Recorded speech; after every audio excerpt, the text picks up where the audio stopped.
Mayday, mayday, mayday. A mid-air emergency over northern England.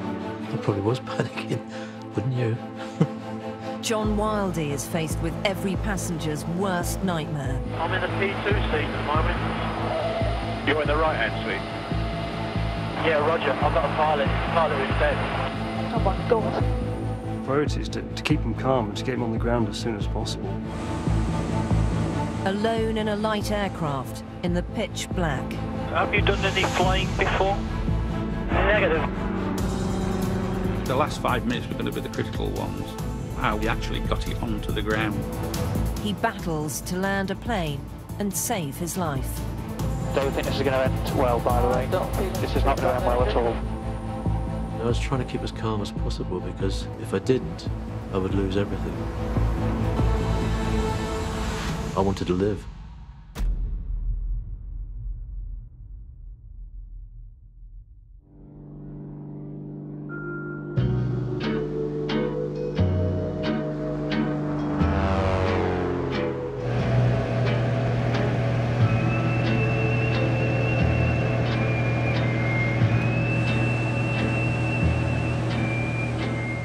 "1,500 feet up in the sky, 77-year-old John Wildey and his pilot friend are flying above the Lincolnshire countryside in a Cessna light aircraft. Well, we were having a good flight, we were enjoying it, we were picking out landmarks. It was just a day out, yeah, happiness. It's like the last of the summer wine. We were enjoying ourselves. It's early evening and the end of a glorious day out. The two plane enthusiasts have been visiting friends at Butlins in Skegness. It was just a Saturday out flight.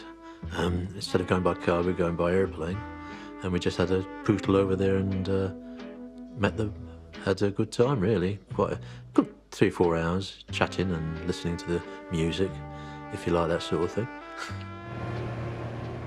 Now they're on their way back to Sandtoft Airfield in North Lincolnshire, where they took off from earlier that day. And we set course for Sandtoft. The sun was setting in the southwest and it was quite low down. We'd had about another hour to run before we got to Sandtoft, and there's plenty of time to get down before daylight.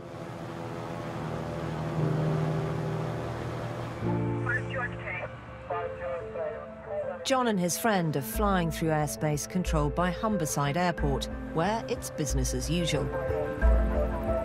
Air traffic controller John Cameron is coming towards the end of his shift. It's just a normal day. It's at work, you've got the standard scheduled traffic that comes in and out, and then the private flights that go backwards and forwards. And the day was just quietening down towards the and winding down with the last ones coming back to the roosts for the day.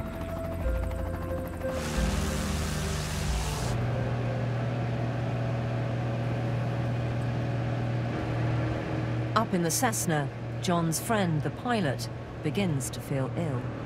He said he felt sick. So I said, oh, well, don't be sick of me trousers. He says, don't worry, I'll open the door and be sick outside. And I said, do you want to go in somewhere? And he said, no, I'm fine now. So we carried on. Minutes later, it becomes clear it's more than just a minor illness. He asked me to just hold the controls a bit while he leant back and he started breathing a bit rapidly. He suddenly said, take control, John. And he just went into hyperventilation and then he threw his head back. And I thought he had fainted or something. Because I said to him, are you all right, mate? Nudged him a few times, nothing. So I tried to feel for a pulse, because his hand was hanging down the side there and I couldn't feel anything. I felt his forehead, but it was very cold and clammy. And I just thought, well, what do I do now?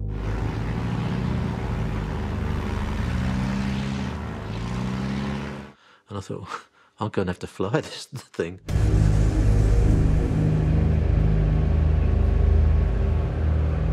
Is Houston, we have a problem moment. Well, it's going to have to go for it. And I pressed you got a little button on your yoke, which you press to transmit. So I pressed it. Mayday, mayday, mayday. These are the actual recordings from that night, and this is the first time John has heard them. Aircraft calling mayday, Humberside radar. Roger, this is Golf Bravo Charlie Yankee Romeo. I'm a passenger. My pilot seems to be unconscious. I'm just in sight of Santos, my home base, but I'm not a pilot. Over. Makes the back of my hair curl up. Well, it was an Andy Warhol moment for me, wasn't it? Golf Bravo Charlie Yankee Romeo, that's understood. And are you visual with Santos Airfield? Yeah, Roger, I'm just going to beam a bit at the moment. The height is 1300 and I haven't a clue what my speed is. Golf Yankee Romeo, Roger. Have you done any flying before? Negative. Right, this is a real thing. We're going to have to deal with it. You know, this guy needs help straight away. In the next 20 seconds, something could happen. 10 miles, manoeuvring right. John served as a desk clerk in the RAF for 25 years. He knows some flying terminology, but has never actually flown a plane before. Golf Yankee Romeo, Roger. When you move the... are you able to actually control the aircraft? Say that. Do you have any experience in controlling the aircraft? Only holding this thing straight, trying to keep it level. It can take a trainee pilot up to 30 hours of instruction before being allowed to fly solo. John is going to have to learn to do it in just a matter of minutes. Well, I had a yoke in my hand and just sort of watching it and watching the direction. John knows only the rudimentary basics of controlling the plane, the steering yoke to steer it up, down and side to side, and the throttle to vary its speed. I can see all instruments. One's your speed, your height, your angle of approach, you know, the horizon. You've got one that tells you if you're going up or down. There's some like that deal with the engines, which I wasn't really sure of. John has no idea how to use the plane's wing flaps or rudder controls, both essential for normal flying. This guy's in trouble. The worst case scenario is a plane crashes sort of in the ground in a large crater. His chances of landing and safely and walking away possibly less than 30%. Air traffic control decide John's best chance of survival is to head to Humberside Airport. It's 20 minutes flying time away. But if he can make it there, it will give him a chance of landing at a fully manned international airport. Are you happy to transit about 18 miles to Humberside? We'll give you instructions and directions from there. Will that make it easy for you? I could see the Humber Bridge in the distance. So I said, do you want me to head for North Tower and go that way? He said, yeah, fine. They told me they were going to get somebody in to talk me down. And I thought that's when the fun's going to start. The last 5 minutes were going to be the critical ones as to just, you know, how we actually got it onto the ground. Mark Watkin is the operations manager at Sandtoft Airport. He knows John personally and is racing towards Humberside to help out. He flew the way that I was driving, and because it was turning dusk and he got the lights on, I could actually see him. At that point, when I was driving to Humberside, I'd still got daylight, but I got the sun behind me. I was concerned that if we didn't get something sorted soon, we were going to have an issue of doing all this in the dark. What started as an innocent day out has turned into a full-blown emergency. The runways at Humberside are cleared, all inbound flights are diverted, and fire and rescue services are on alert for the incoming flight.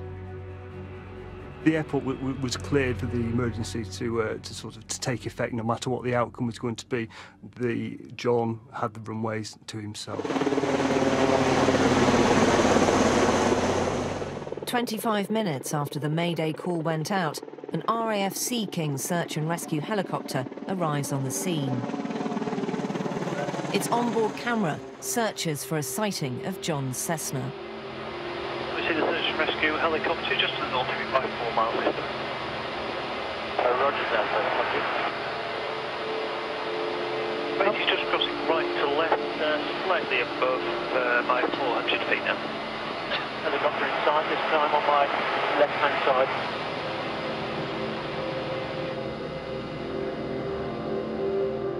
That was the first time I've ever seen anything like that. And I think we talked about it as a crew, that it was like you'd been stuck in some Hollywood movie. We could hear the conversation between him and Humberside. It quickly became apparent that he didn't have any experience at all. Up to then, I'd only had voices in my ears. Now I could see something, even though it was just a flashing lights and the navigation lights, but at least I could see it and roughly make out the shape of it. So I knew that at least there was somebody up there, my level, going to help me. The RAF crew set up a private radio link with air traffic control so they can coordinate the attempted landing without John being distracted by their conversation. What are we doing? Are we following him in, or are we keeping out of the way? No, we're just hopefully getting a flying instructor in who'll be able to provide some assistance to talk the pilot down onto runway 26. Flying instructor will be in the next couple of minutes to provide some instruction. As John approaches Humberside Airport, the flight instructor is yet to arrive to guide him down, and the light is fading fast. Yeah, any idea how to turn the lights on the dashboard, over? Oh, God bless him. Anyone fly a fixed wing, Rick? Yes, how do you turn the lights on? It's a Cessna. I've no idea where it is on that one. That's the problem. These aircraft are not like buying a car where the light switch is definitely in the same place. They're not. These aircraft have been either stripped down and rebuilt or have been modified for somebody's use in the past. Each Cessna tends to have a different switching system, unfortunately. I'm not familiar with that one. Roger that. John can barely see any of his instrument dials, and flicking the wrong switch could be disastrous.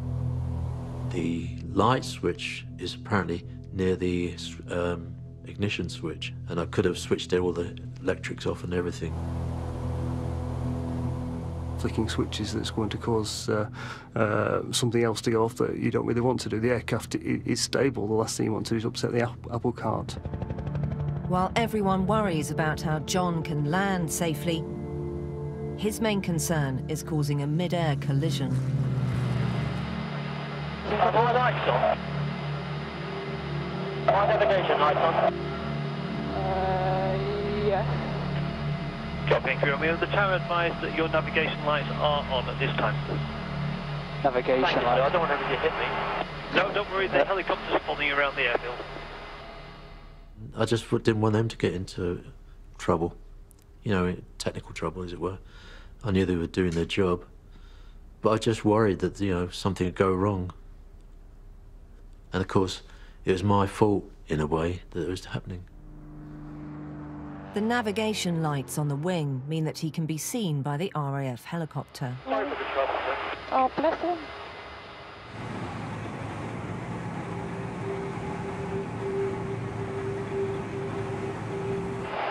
Pilot's name is... I don't know about his medical history. My name is John Wildy, Whiskey India Lima, Delta Echo Yankee. No flying experience whatsoever. Pick up the copy, John, thank you.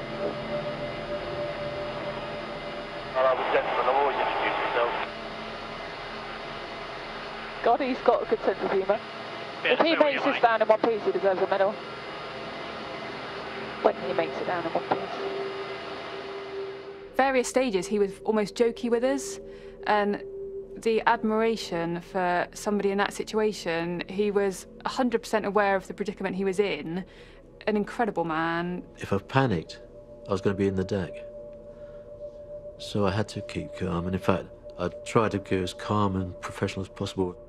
And then when I stopped communicating, I'd probably do 3 Hail Marys and leap up and down screaming and then sit back again.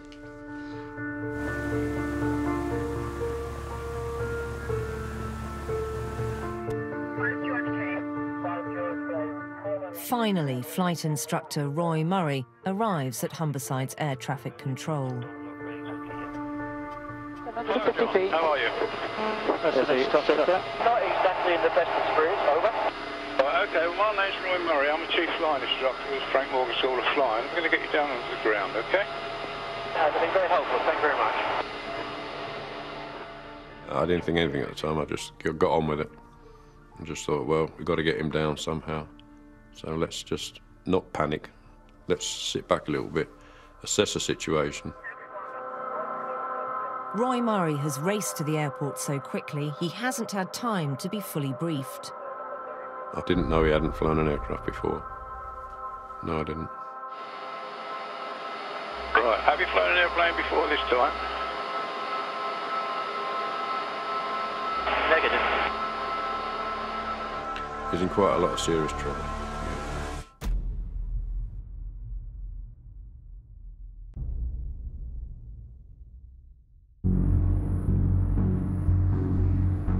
With the night sky closing in, John Wildey is approaching Humberside Airport. The airspace has been cleared and emergency services are on alert on the runway. While the RAF follow John in the air, in air traffic control, Roy Murray, a professional flight instructor, is trying to talk him through the basics of flying an aeroplane. Right, okay, well, in front of you, you've got what they call a steering wheel, or a yoke. He's found that, mate. Figured that bit, yeah. Yeah, he's figured that bit out. He's doing quite well with that bit. The only trouble at the moment is I've got no dashboard lights, over. Right, okay, well, down by your right-hand knee, there's a load of rocker switches. If you put all them up, you'll get some lights on something, and we'll be able to see you. On the ground, there is still confusion about the exact situation in the Cessna. I didn't realise which seat. I didn't even think which seat he was in at the time. I'm in the P2 seat at the moment. You're in the right-hand seat? Yeah, roger. I'm not a pilot. It's the pilot who's dead. Oh my God. And a little bit of panic starts to creep in, I think. And I think when Roy was trying to explain the lights and had obviously suggested he was in the other seat, and it was an almost kind of panicked, my pilot's dead, you know, I'm the only one up here, somebody's got to help me. And we were worried then that he was going to start panicking, which would have made the whole situation worse. But I knew in my mind that he was dead. And I thought, well, if they made me jog around a bit until he come unconscious again, that wouldn't help. So I just said it straight out, he was dead. Well, I thought we've got to work quick here to get him on the ground. Just hold the control column. You know where the throttle is. That's all you need to do. Fly the aeroplane, keep it level.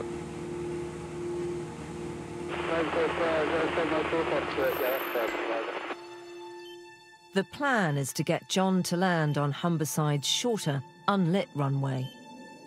Even though it has no lights, he'll be flying into the wind, giving him a much better chance of making a safe landing. But the light is fading fast. See the runway, yes? Oh, it's maxed out. It's going to panic as it gets Hello, dark. John, this is Roy. Can you hear me? Yeah, stand by one. So what we're going to do, we're going to turn you to the right, and then you're going to land on runway 26.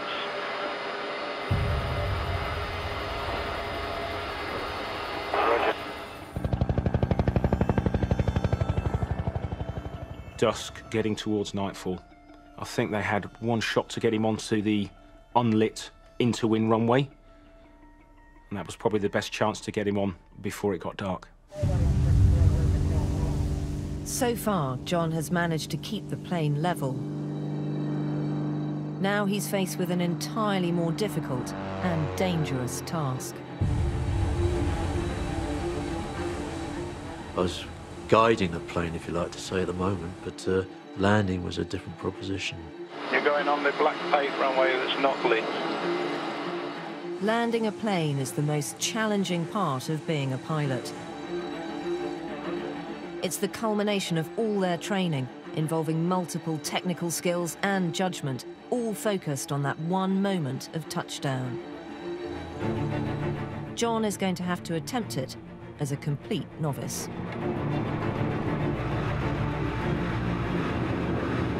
My main interest was to get down and save myself and try and not make too much of a mess about it.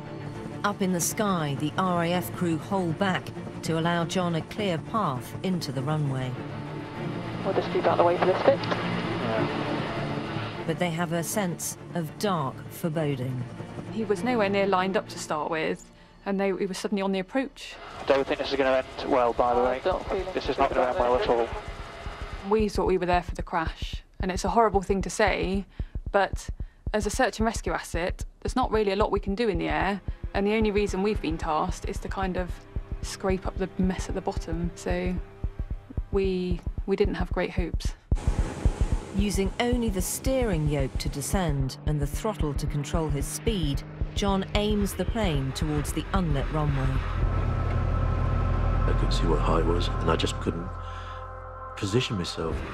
He can see almost nothing in the gloom. I was looking for the runway, but I couldn't see a thing. It was virtually a black tarmac runway on a black background. I don't know how high it was. John is being guided down. Slowly. Just come down gently. But inside the cockpit, he fears he's got no chance of landing on the darkened strip. I couldn't see it. Simple as that. I thought, well, I'm never going to make a landing on this one.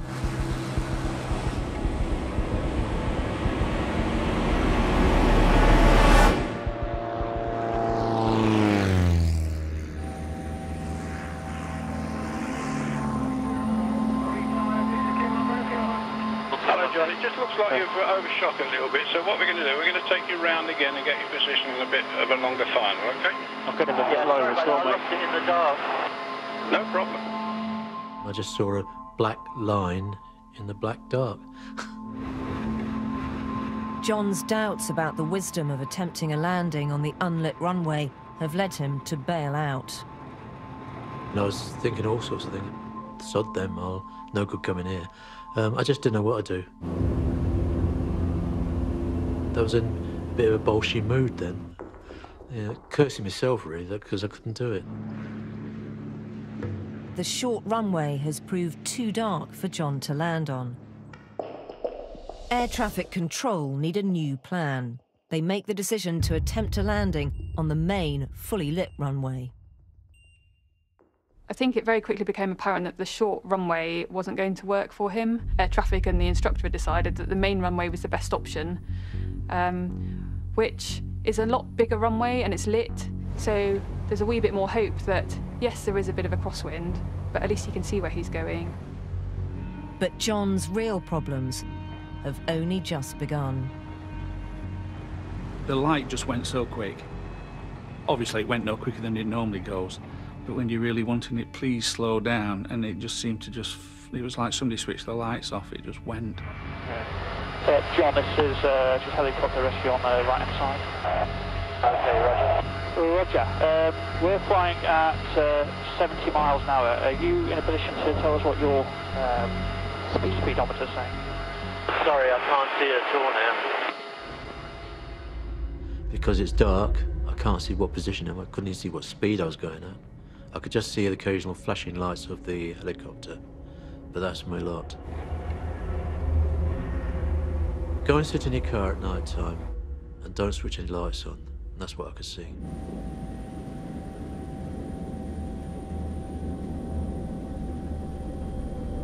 From an airmanship point of view, flying in the dark without being able to see any of your instruments would be horrendous for us, and we're trained in all sorts of emergencies, and we just wouldn't do that.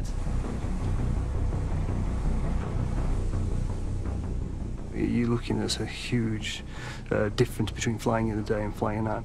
You can look one way, look the next way, and then look straight ahead again, and you're flying in a different direction. The wings have tipped over, and you think you're flying straight, but in fact you're turning or you're banking into the ground. It's hard enough during the day when you're learning to fly as well. In John's situation, he couldn't even see the speeds to fly, so he's almost, to some extent, flying blind. When And I was trying to keep as calm as possible because if I didn't, I would lose everything. And, you know, I wanted to live. I wanted to get back down. I wanted to go out that night to see my great-granddaughters. So I had to get down.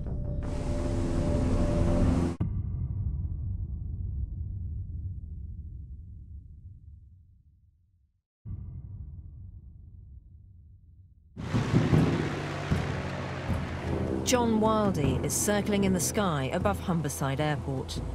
Since his ordeal began, he has his first bit of luck. The crosswind has dropped, making it safer to attempt a landing on the main runway. The plan is for the RAF helicopter to guide him round. Are you still following us? Oh, okay, you can see us, yeah? Yeah, roger. Because I was following them. That was the idea. But I couldn't see them. I saw them at first, and then I lost them. In the pitch black, John can barely make out the lights of the Sea King helicopter, and there's a real danger that if he gets too close, turbulence from it could destabilize the plane. Bloody hell, it's pretty close to us. Yeah, I'll follow you. I'll do my best. Okay. Oh, it's pretty close. Lost him now. Oh no, I've got him. He's at about our 5:30. Slightly low. It was dark. I just had reflected light from our side. That was all. And that was all very much. I just couldn't see anything. The RAF pilot's doing a tremendous job. She's got to try and fly it, keep everybody in sight, but she daren't be level with him, in front of him, because everything going backwards would throw the Cessna. It's been almost 1 hour since John was forced to take sole control of the aeroplane. Although all the odds are against him surviving, his concern is still with his dead friend. Just to let you know, if anything goes wrong, the pilot said he felt sick. It stopped. Got clipped there. Probably just let go of the button. Yeah. And he then, breathing heavy, asked me to take control, which I did. Yeah, it's a bit lump in the throatish, but I was worried that if I was wrong and he wasn't dead, that they might ignore him completely, and that he was the important person. And I was just, so the medics, when they got to him, they knew roughly what to look for, what life signs and what might be wrong. Then he seemed all right, but then he started breathing deeply and sweating. I think it was a mark of the man that he was still concerned about his friend, and he was able, with everything else going on, to give us a reasonable set of signs and symptoms that his friend had suffered. The RAF are now worried that John is becoming distracted by his concerns for his friend, and that he needs support. He was obviously quite concerned about him, and I think he started getting a bit emotional. Yeah, we better if I speak to him. If he hears a girl, or does he know it? Is that a calming voice? Yeah, it could do, yeah. Sounds okay. That's a good idea, thanks. Hi John, it's Becca. I'm the captain. I'm flying the helicopter you're following. Our paramedics have understood all that, but don't worry about your passenger. If you just follow us onto the runway, and then once you're on the ground, we'll get your passenger or your pilot sorted out. But if you just follow us for now, and then we'll worry about him when you're on the ground. Roger, thank you, Luke. I don't know if it's true, whether having a girl's voice, a female voice, might kind of be calming to him. And that was our kind of theory and our reasoning. Well, it was a comfort, because I knew they were there. I know they couldn't have done anything to my position per se, but at least I knew that if something went wrong, they'd be on top of me like a dose of salts, and there'd be some sort of help there.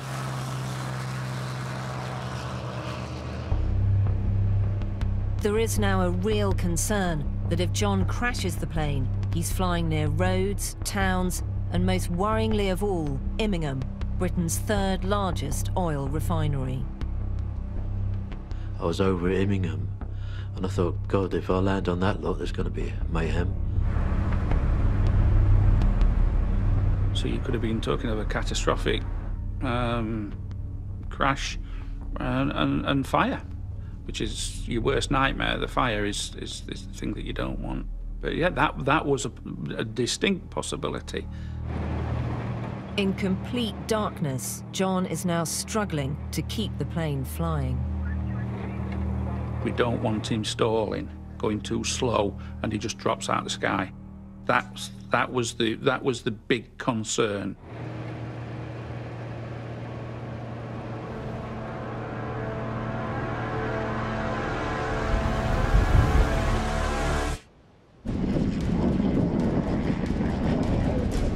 I think I didn't have enough power to climb, and I was trying to climb at the same time, and the port wing, the left wing, dropped right down, and then I was suddenly facing the ground. It was coming up round and round, and the lights of, I don't know, it must have been the airport going round me, and then I straightened it out and then climbed again. That was about the worst time for me the whole trip, because I didn't seem to be in control at all.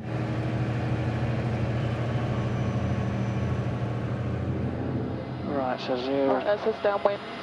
Just watch your height a minute, John. You're getting down to about 800 feet, but like up to about 1,000 if possible. So turn right slightly and join downwind of the well-lit runway.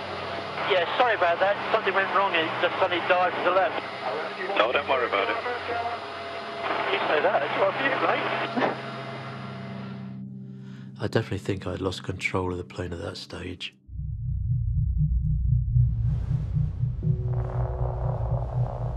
Air traffic control and the RAF now face a major challenge: to line John up for his approach to the main, fully lit airport runway.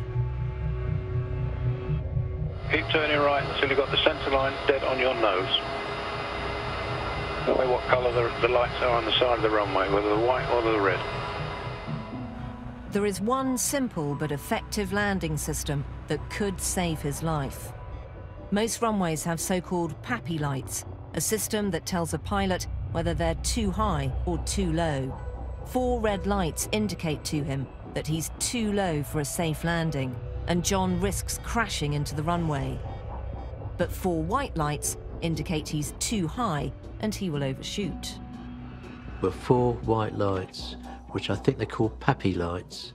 I was focusing on the runway still, but I sort of got the peripheral, the 4 white lights. But at that stage, I didn't know what it meant. Right, we've got 4 whites. You want 2 of those, the 2 right-hand ones you want red, and the 2 left-hand ones you want white. With the best will in the world, he turned at the right height, but then he's coming in too high. That's why you could see 4 white lights. The RAF crew can see that he's not set up correctly for a landing. Oh, it's well high. It's too high. He was coming in too high, which we could see. Oh God, this is going to Can you hear me now, John? I was very frightened for him. I personally didn't think there was any way he was going to be able to get it on the ground. But in the cockpit, John believes he's okay. I was just concentrating. I didn't really feel anything. I was just trying to make the most of it. Air traffic control tried to correct his angle of descent. You're just slightly off the centre line. Roy's going to speak to you now. Hi, John. Can you hear me now? Can you take your power off, John, and come down nice and slowly?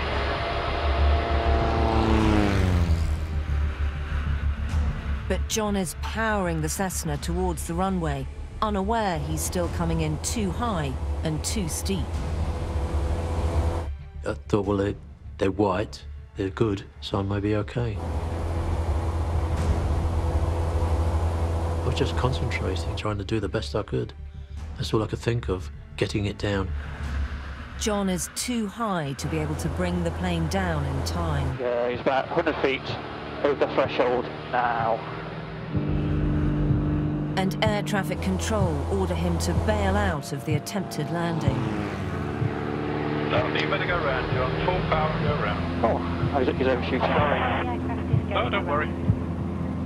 For the second time, John has failed to land the plane.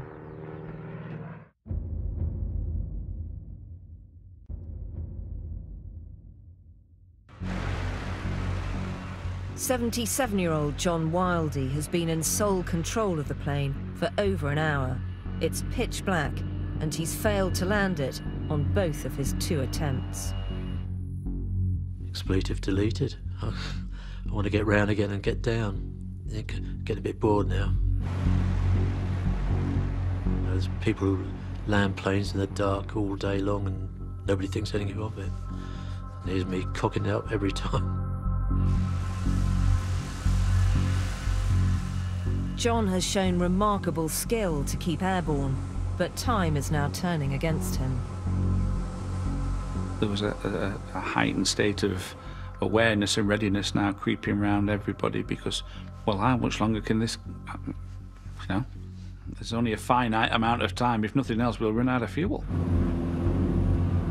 Air traffic control believe the plane has sufficient fuel, but John has no idea how much he has left.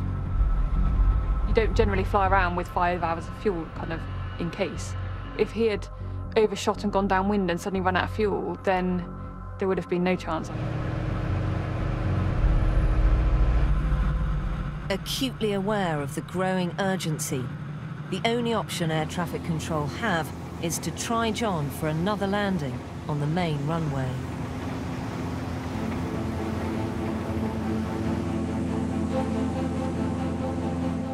Every time he was lining up for an approach, it just dawned on us all how difficult this was going to be. There's so many things that could go wrong, and any one of them could have been disastrous. So it was just, oh, it was horrendous. Every approach he made, I think we were all terrified each time. John's last attempt failed because he came in too high. This time, everyone is focused on keeping him low enough to land safely. So look out to your right-hand window. Can you see the runway? Yeah, I have it on my nose. Right, okay. This time I just like slow it down a little bit as you come down the approach. Roy was trying to encourage him to slow down and descend a wee bit. I'm holding the yoke here with one hand, and the other hand is on the throttle control. This time, it looks like he's set up correctly for landing. It's coming down, and with about a mile to go, it didn't look bad, you know, because you're giving it sort of like that. Yeah, that looks something.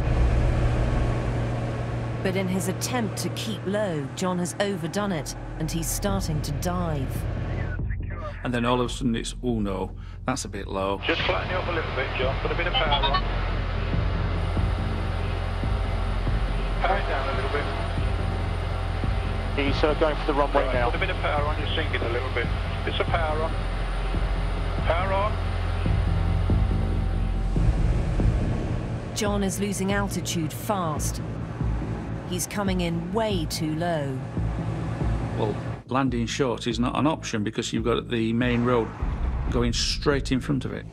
He's heading straight for the road adjacent to the runway. Roy Murray knows he's got to gain height quickly. More power, more power.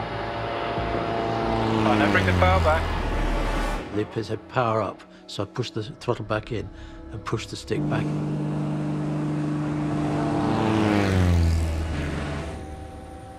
Slow on.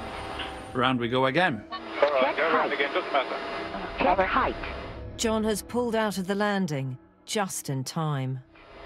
Good practice. Air traffic control try to reassure him and keep him calm. That was a good approach, but you just slightly at high speed on the final part. It's what they call panic. Yeah, fair enough. I probably was panicking, wouldn't you?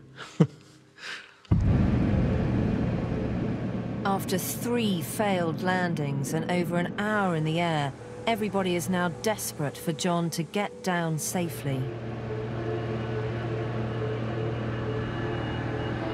The runway light's too bright for you. No, they were just right. Just right. Okay. Come on, mate. Come on, guys. It's just Come my on, dry John. mouth that's not. Come on, John. Second. It's just my dry mouth that's not. Wicked sense of humour. I could have paid £1 million for a drink at that time. I was gagging for a drink. I think it was the adrenaline kicking in probably, but I was so dry it hurt. On the ground, the air traffic control team know there's a limit to the 77-year-old's power of endurance. I was slightly concerned that he was overloaded with work because he had been up there about an hour and a half. So I knew he would be getting, not tired, but overloaded now, thinking, you know, how long am I going to get this? You know, when's he going to get me on the ground sort of thing. He must have had thought of that in the back of his mind. Is he starting to lose concentration? Maybe he's starting to think some other thoughts other than a successful outcome. So you're thinking, you've got to get him down on the ground as soon as possible. We were getting close to the crunch. You can keep going around in circles for as long as you want, but at some point, it's got to come down. He's going to be tired, he's going to be exhausted, and then some of the fundamentals that he was carrying out, he would lose.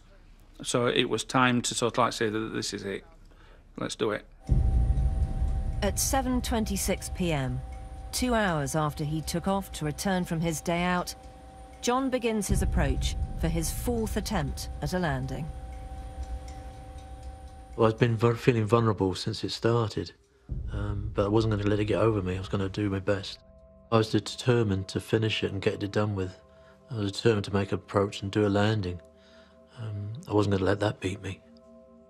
It was definitely Team John. He's got a good sense of humour and he's got compassion and he's still remarkably got his wits about him and isn't panicking. I would have given anything to get him down safely.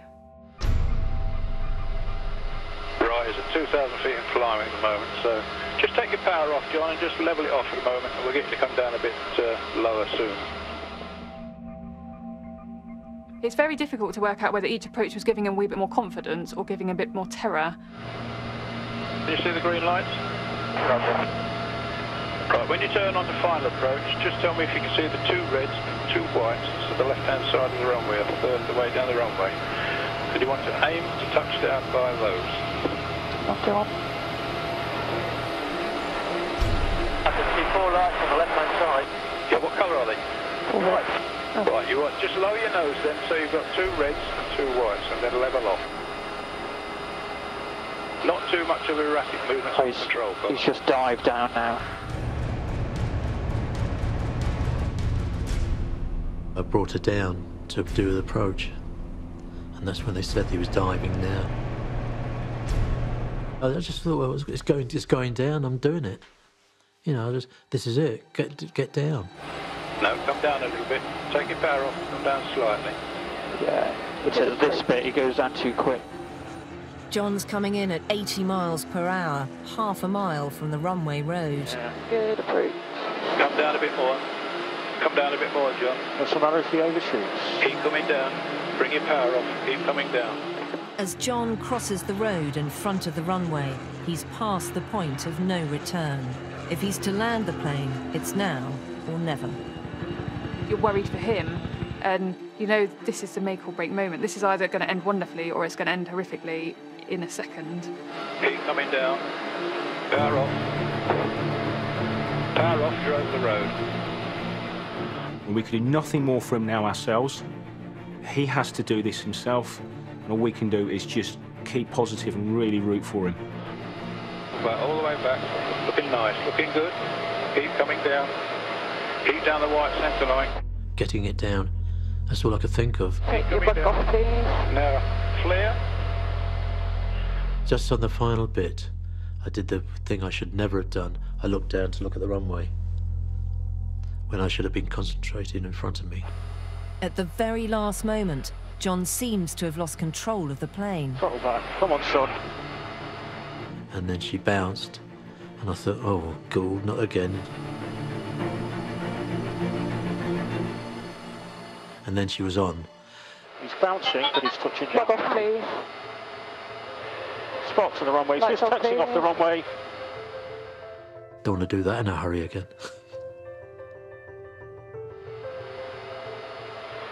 Okay, he's on the grass. Keep braking. So we're looking for 1 casualty. Then she suddenly swerved away and stopped.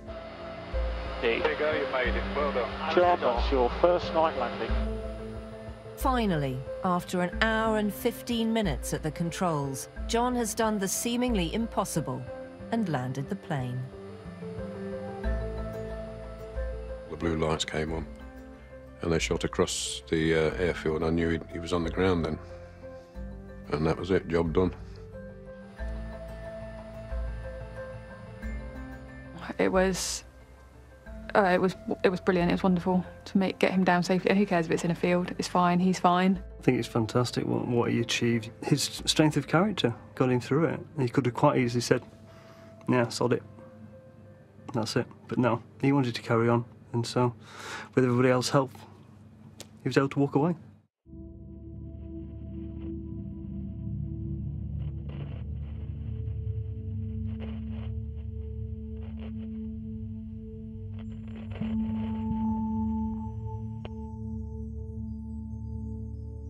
I was just in a lucky state at the time, probably, and my optimism kept me going. And I'm a pretty lucky bloke anyway, because I went and bought a lottery ticket that week and got £6.70, so that must be something must be wrong.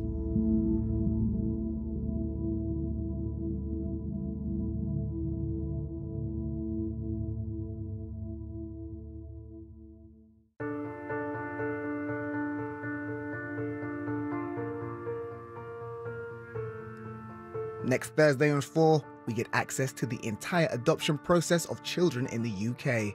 From the birth parents to the adopters and everything in between. 15,000 kids and counting is on at 9. And over on More 4, find out more about the murky underbellies of finance, politics and the media in the brand new series Mammon, starting tomorrow at 9. 8 out of 10 Cats Does Countdown is next.